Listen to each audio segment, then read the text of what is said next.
Hello and welcome to Passport Special. Well, we're on the grid at Brands Hatch prior to the start of one of the most important Formula 3000 races of the season. We'll be back at Brands, but first it's powerboats. And return to Brands Hatch whence we came, with pulling into pole position Johnny Herbert. Now Johnny certainly has proved to be the man to beat during 1988 whenever the car has run right. He's got one victory to his credit, a third place. He missed a couple of races, but this could very well be, as we say, his bunny. He knows Brands Hatch so well. The man very much on form. He's been dominating practice throughout, and both he and Martin Donnelly are the people to watch here. Martin Donnelly is making his debut drive in Formula 3000. So what does he feel about his chances here at Brands? I just would like to make a good start. I've yet to try that in 3000, so that will be new. Running the car on full tanks, I haven't done that either because the warm-up this morning was wet. I would like to be in the first six at the end, but there again, that's down to how the car keeps up, how my stamina and fitness keeps up, and it's, you know, come and talk to me at the end of the race. Well, there's a couple of Formula 1 team managers down here, so I'm going to try my best to impress them, and hopefully, you know, for next year I can get a drive with someone, but we'll have to wait and see. Your other hope, obviously, to win the Formula 3000 title this year. How optimistic are you that you can catch Moreno? Well, the way things are going today, Roberto isn't going too well today, so I've got a good chance on pole position. If I can get a good start, pull away, get the 9 points, and then it all depends what Roberto can do. But I must win today to have a standard chance of winning it. I'd love to get in the top 3 and get on the rostrum. You know, I'm going to be going for it, and obviously going to win outright, but we'll see how we go. Obviously against old rival Johnny Herbert again. Yeah, Johnny's going very well. He's got a very good package. The team's good, the car's good. Everything's going right for him, but you know, everybody else is out there. They've got equal ability in my mind, and I know I'm as good as any other driver. So if everything's right, there's no doubt why we can't do the same job. I think AG Jordan Racing got their car right now. As a proof, they put their 2 cars, even the new driver to the Formula, in the first row. So I think we're going to have to work harder now to catch them up. And we at one stage we had a bit of an advantage, and now they've caught us up and passed us. Now it's our job to catch them up. But generally quite optimistic for some more points toward the end of the season and winning the championship this year. We're going to try still to win races. Of course, we look into the championship as well, because the more races you win, the easier it is to win the championship. Pierluigi Martini, at 27 years old, having started a career in Formula Fiat, also had his fair share of experience in Formula 1, is another driver here at Brands Hatch who could well acquit himself well. He's bags of experience and certainly is proving in the latter half of the season to provide a strong challenge for victory. 4th fastest 23 years old Gregor Wojtek.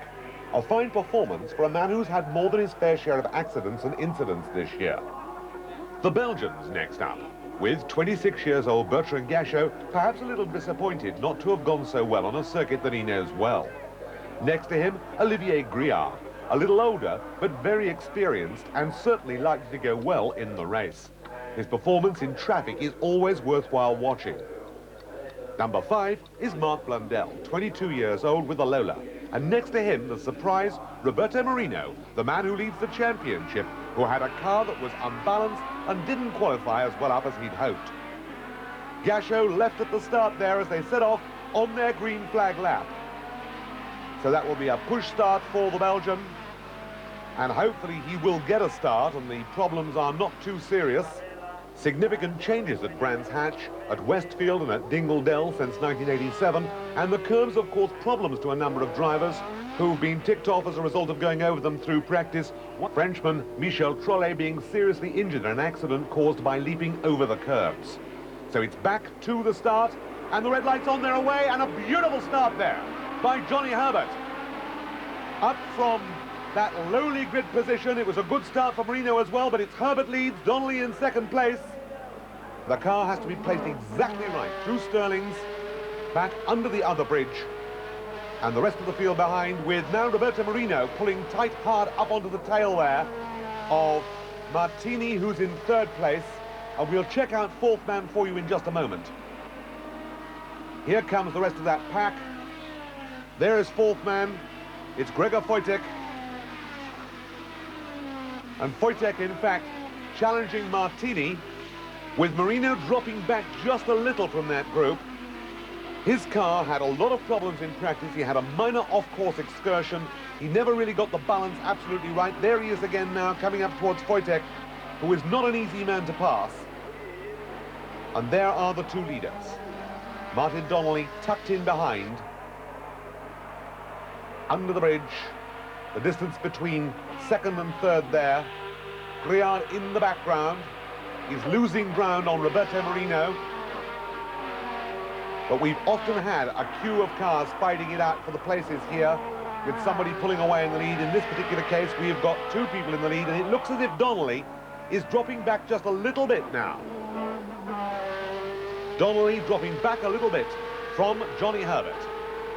The blonde, 24-years-old Englishman who won in Formula Ford very significantly at the Brands Hatch Festival was, of course, and who knows about Donnelly? Surely another season in 3000 ahead of him, yes, but on this sort of performance, with the seats opening up through September and October in the musical chairs competition that goes on in Formula One, he might just be lucky too. Eddie Jordan, another Irishman, in fact, has put together this team, and it's very, very professionally run. Martini losing a bit of ground, going over that curve there, and you can see how much in a hurry he is. And that looks as if it's Blundell who is pressing Griard now with the Lola. Mark Blundell, still only 22 years old. But there is Donnelly, dropping back a little bit. And the suspicion is that he's braking just that little bit earlier and may therefore have warmed the brakes up a little bit in that early dash. One would expect him perhaps to be a little bit heavier. There is Martini, however, still in third place. And he's now got a little bit of a gap between himself and Wojtek, with Marino and then Griard, and those equidistantly spaced out really, but I suspect that that gap will begin to shrink down in a moment or two. Certainly Marino, not as effective as we had hoped. Number 37, David Hunt, the brother of the 1976 world champion, has had a spin at paddock. We didn't see the spin, but we do see, in fact, Hunt restart here. And he comes out not very far away from the leading group, who will no doubt soon catch him and pass him. Still Wojtek and Marino dogging the footsteps of Pierluigi Martini. Another driver we haven't seen out is Pierre-Henri Raffanel, who had another accident towards the end of practice yesterday, and he too, though not hurt in the accident, has become a non-starter because the car has not been repaired in time. Roberto Marino, Griard, and Mark Blundell. Blundell, 22 years old. One wonders whether or not that Lola chassis is the reason why, in and among so many Reynards, it isn't Blundell at the head of that group and perhaps challenging, because he is quick, he is competent. The first two, that gap opening up more and more. It's around about 3-4 seconds now. And another man with a problem there, making his way in, is number 32. That's Gary Nurmanen. And the car weaving about a bit, so what he's actually done, I don't know. It's a rear wheel. It was a rear wheel. He's obviously clouded a barrier, and so the rear suspension has gone. There is Hunt. There is Johnny Herbert. So the lap we predicted about to happen. There is another back marker. That's number 27, Andrea Chiesa. Chiesa, not a significant force in this race. Donnelly is. He's in second place.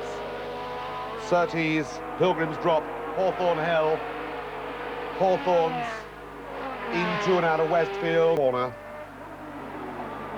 There is Hunt, there is Donnelly, and the gap that these two have pulled out now sees everybody else slipping back to around about 8-9 seconds.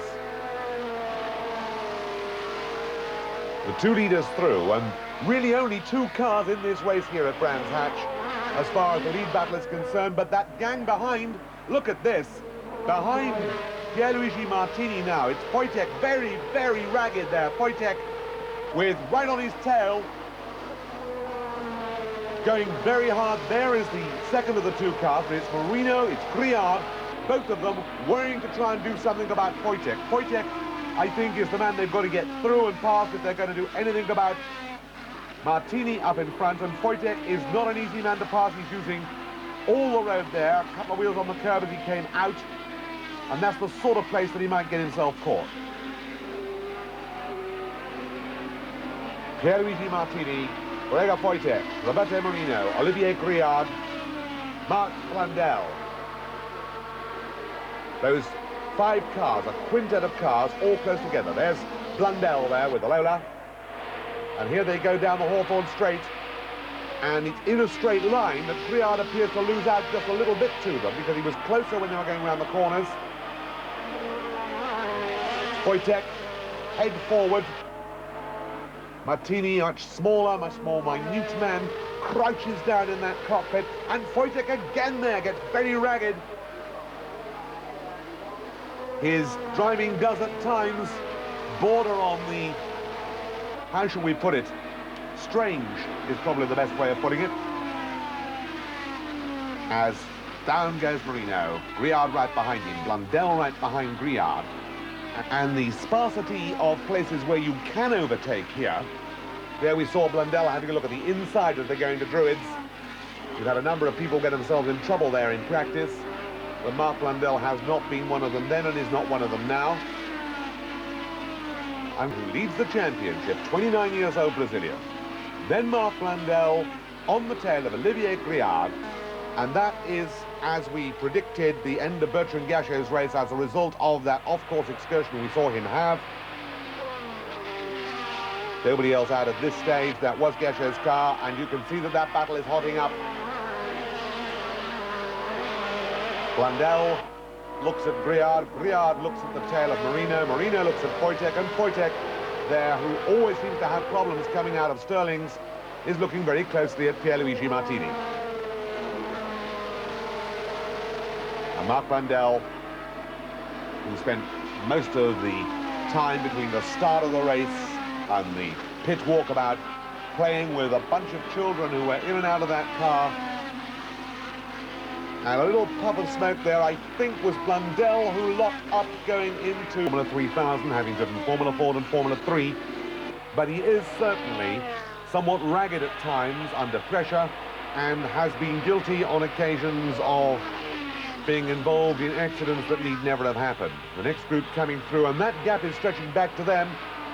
Surprisingly, number 1, Volker Vela, who is fighting a 1-minute penalty for jumping the start, is further back than that on the road, but is not in contention at all. Wojtek again corrects that car.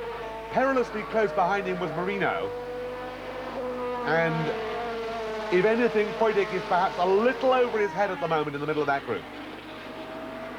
Here comes Marino, looking for a place. A man who's had a number of wins this year, who leads the championship and who is most anxious, in spite of the fact that he has not achieved a perfect balance on that car, to pull himself up to at least third. As the cars are brought in and an enormous amount of tidying up. That is Wojtek's car, not a wheel on it, all but totally destroyed. And Gregor Wojtek extremely lucky to escape from that. 10 cars to restart, some from the pit lane, very few without damage. In fact, only the first 2 I know of, because there was some damage to Marc Blundell's car, but of course in Parc Fermé you can only change tyres, you can do no work on the car. The first part of the race, 23 laps, but the result as of 22. The second restart ignored, and so this third restart over 21 laps, making 42 laps in all in this FIA Formula 3000 International at Brands Hatch, with, as we know, sadly, the accidents to Roberto Marino and to Johnny Herbert, about whom everyone has been very worried. But again, we reassure you that he has, in fact, injuries, serious injuries, but injuries which do not threaten his life and which, on the face of it, are much less serious than we first expected on the 88 car. An up-to-date modern factory at Bicester, not very far from March. And March, Lola and Renault, of course, the main manufacturers when it comes to single-seater racing cars that are not just raced by works teams but are sold as well. March having a Formula One outlet, Lola having a Formula One outlet, and as yet to get a Formula One outlet of some sort are Reynard. But with this type of car, in this type of situation, it cannot be very long before the redoubtable Adrian Reynard turns his talents to designing a Formula One car. And Martin Donnelly might just be one of the men who's going to drive it.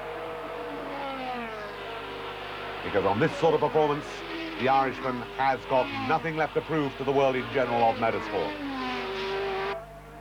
43 is Eric Bernard, who started off the season with a rout, has been quite effective here, but has not as yet really shown the promise that the young German had at the beginning of the season. As we watch Donnelly go through, Bernard, German driver with a lot of talent, but low on experience at the moment, and certainly his confidence going through the early part of the season with Ralph, for whom 3000 has been a total disaster this year.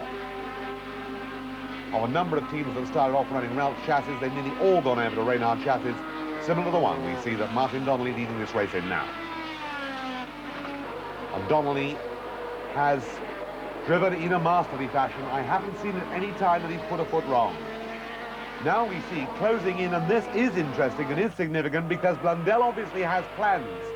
They do not include finishing behind any Italians in this race, and Blundell is doing everything he can to close in on Pierluigi Martini. And that is, with its front rubbing on the ground, Marco Apicella, the 23 years old ex-carist in his second season, made his debut in 80. And you can see a little bit of debris picked up there by Blundell's car, the green just behind the front wheels there on the radiator intakes, but not a significant amount, and probably as a result of the accident in the second restart, which they didn't have time to clear it off. Closing in. Right with him is going Paolo Barilla. Now Blundell has obviously plans to make it into second place on the road, and he's got to find a place to do it, and it could be here at Surtees, but he comes in wide. He obviously is going to try and come out tight and make a race of it down the straight. But he can't quite make it. He must have come out a little bit too wide there, and he lost a bit of ground. Calabarilla is still right with him. There is Donnelly in the lead. And here's this battle now that's developing for second, third and fourth places on the road.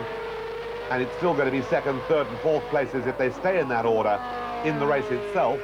In fact, the only thing that is unlikely to change is that in third place at the moment, if he can get into second and get away from Pierluigi Martini, Mark Blundell might just snatch second overall.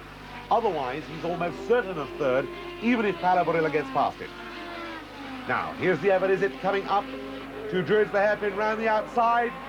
Not a good place to try. And while he's doing that, almost getting himself caught by Barilla, and certainly did not find a way round the outside of Pierluigi Martini. On the inside, Barilla makes a beautiful move. That was a space left while he was looking. Tired. It's been a long day. I've been in the car since 1:30. The race finished just before 6. It feels like I've been doing Le Mans or something like that. I feel really mentally tired. But again, you know, really it was a win for Johnny Herbert and the EGR team. Johnny had it in the bag. I got a good start second time, so I mean, if Martini had been able to hold Johnny, then who knows what happened. But anyway, we want to know. When the first restart happened, have you any idea what actually happened to Johnny in the mix-up? I didn't see anything. I got a start. I got in front of Johnny, going out into the country. I was in front, I had my head on, and I didn't see anything except the black flag just shortly later. You say a long day with 3 restarts. It must have worked to your advantage slightly, though, the fact you weren't in the car for the full duration. Oh, yeah. I mean, the first stop, I wasn't complaining. It was my first 3000 race. It was something different. The physical effort of driving a car quickly, one of these cars, is a lot. I mean, my arms sort of ache a little bit at the moment. But the second start, the second time, I didn't need that at all. You know, I was happy enough the way it was. But you did the job in front of the Formula One talent scouts today. Well, whether it had any influence or not, I don't know. But I'd just like to thank Eddie Jordan, Camel, and Q8 for